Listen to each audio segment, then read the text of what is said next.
Chapter 27. Jerked Around.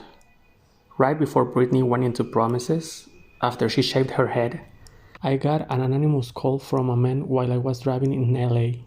"There are drugs planted in Britney's Malibu house," he said, going on to tell me that there was a conspiracy with Kevin and Britney's assistants to make my daughter look like a bad mother. I was so unnerved by the call, I missed my exit, in more ways than one. Immediately, I called the security guards in Malibu house and asked them to check the house for drugs. While I knew Kevin would never hurt my daughter like that, and I highly doubted her assistants would either. Things were so fragile with Britney at the time that I wasn't taking any chances. She had just lost custody of the boys to Kevin, and she was at a very low ebb. It was midnight, but I turned around and drove to Britney's house and met her assistant, Allie. Along with the guards, we combed through the house, and no drugs whatsoever were to be found. Nonetheless, Allie and I were scared to death. I didn't hear from this mysterious person again until months later. Right away, I recognized his voice. "Are you the same guy who called me with a conspiracy theory about drugs being planted in Britney's house?" I asked him. "Yeah," he said, "it's me." When I told him his theory had proved wrong, he protested. "There were drugs. You just didn't find them," he said, earnestly. I should have hung up the phone right then and there. I didn't, and the man plunged into a proposal he had for me to be the spokesperson for a company he represented that wanted to sell high-quality cubic zirconia jewelry on a home shopping network. Again, it sounded dubious at best, but the call had come during a time when I had been thinking and praying for a job, my own thing, where I could go to work every day and regain some of the structure I lost when I gave up teaching. Talking about jewelry on TV, that sounded like fun.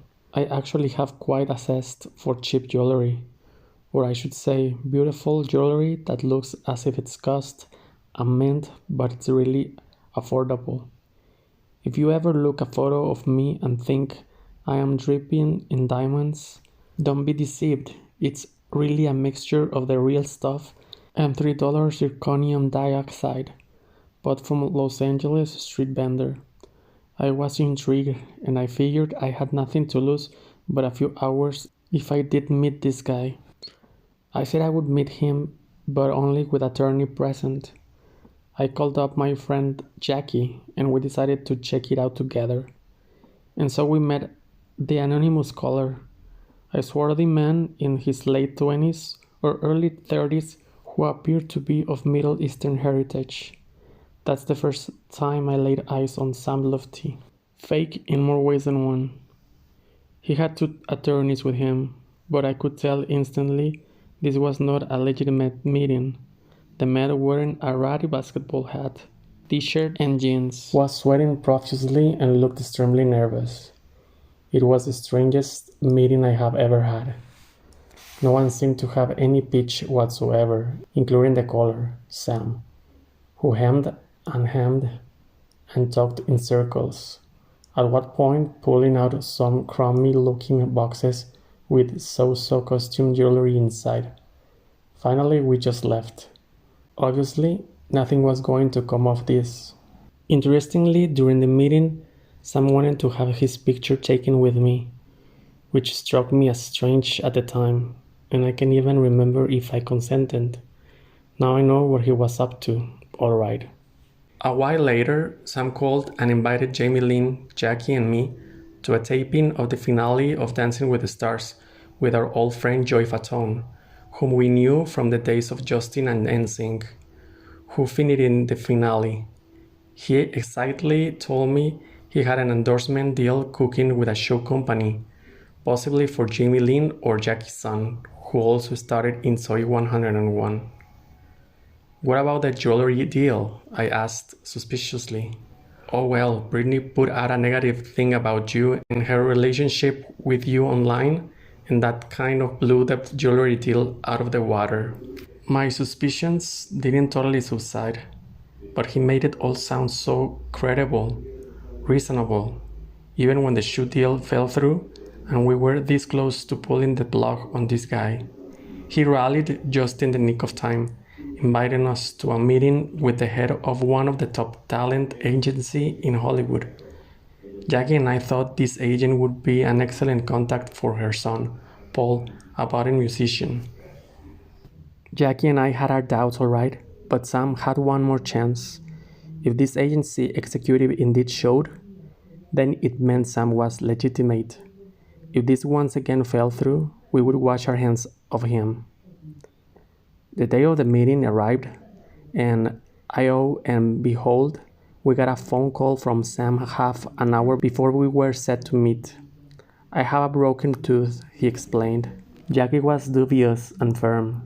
Listen, buddy, you better just take some pain pills and come anyway, she said. We are really going to doubt your story if this meeting doesn't happen. He balked, and we stopped answering his text, hoping this would be the end of our association with this shifty man. What we didn't know then was that Sam had also met Britney's then assistant, Ali, at a club, and she in turn introduced him to Britney. The two of them hit it off with Sam, and they all began to hang out together. So it was really just the beginning. He was looking for a backdoor, and it appeared he found one. Svengali. Sam came into my daughter's life at a time when she was at her most vulnerable, broken-hearted about losing custody of her precious boys. She was sad, floundering, ripe, if you ask me, for a predator to come along. If you're bleeding by the side of the road and someone drove up and offered you a ride to the hospital, wouldn't you accept? This is a picture I have of my child during that time, defenseless and exposed. She was much more open than she ever would have been to this man, who rode in on a white horse, personable, charming, and with an air of authority, promising her he would help her get her kids back, that he would get her life back on track. Why didn't I ride on my own horse to help my own child? If only I could have.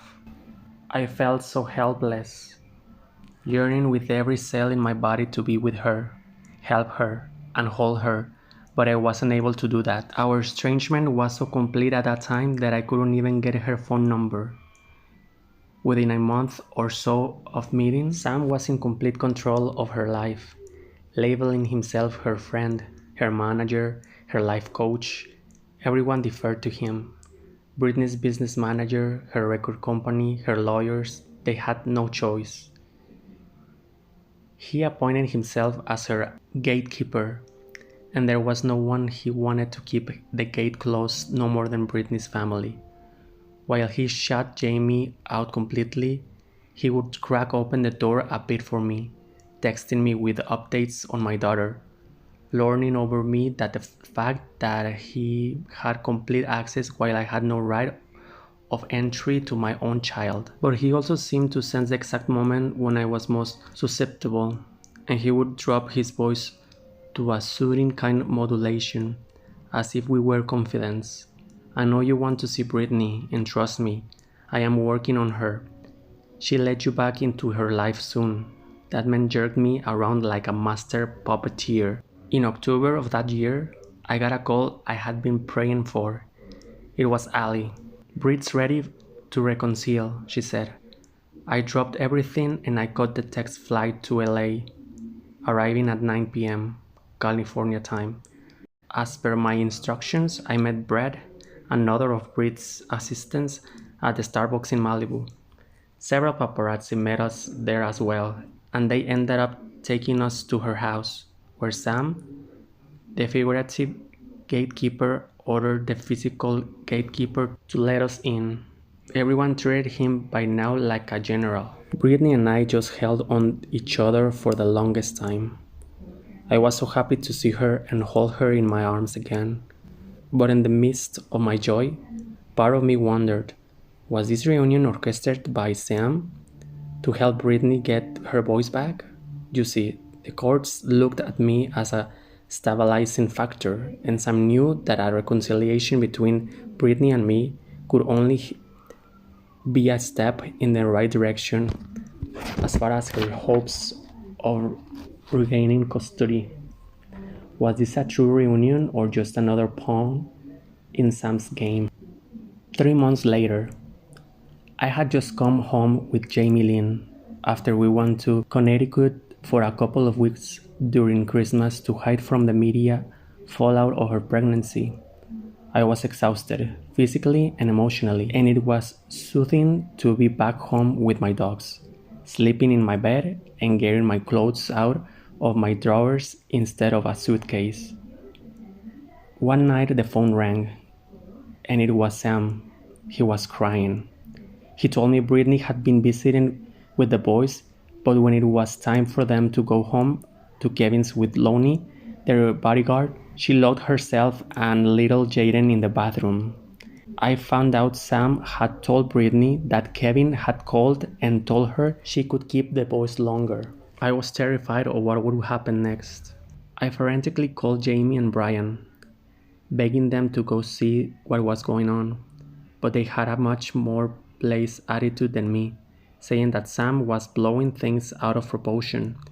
Neither one of them would ever have anything to do with Sam, and the only reason I did was because he was the only link to my daughter, and I just couldn't sever it. They reminded me that Britney did not want to see any of us, but what if she calls out for me in the crowd?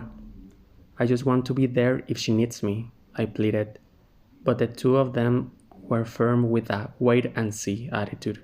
I can blame them, but the whole thing was driving me frantic.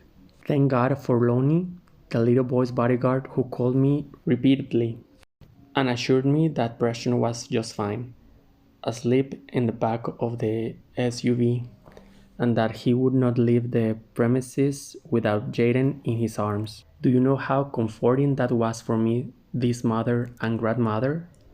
Still, I was wrecked, worrying myself, sick many miles from my confused, hurting daughter. If it weren't for the fact that I had to be with Jamie Lynne at that time, I would have flown to Los Angeles on the next flight. It felt as if we were being split into pieces as I was pulled.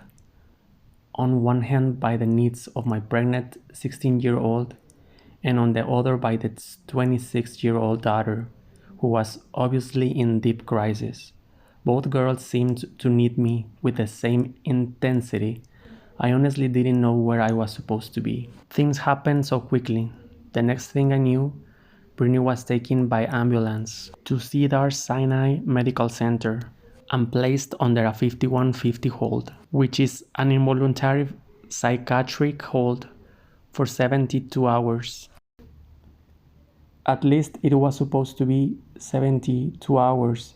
She was actually released in 24 hours at her own request. I stayed up late into the night, following my daughter's ordeal on TV and the internet and via phone updates from Jamie and Brian. I was horrified to see all those helicopters and fire trucks and ambulance surrounding my child's house. Why were they there? To contain one small woman, who was by then completely subdued? When I saw the photo of her in the ambulance, her beautiful brown eyes, pained and haunted, something inside me broke. What on earth was going on with my beloved child?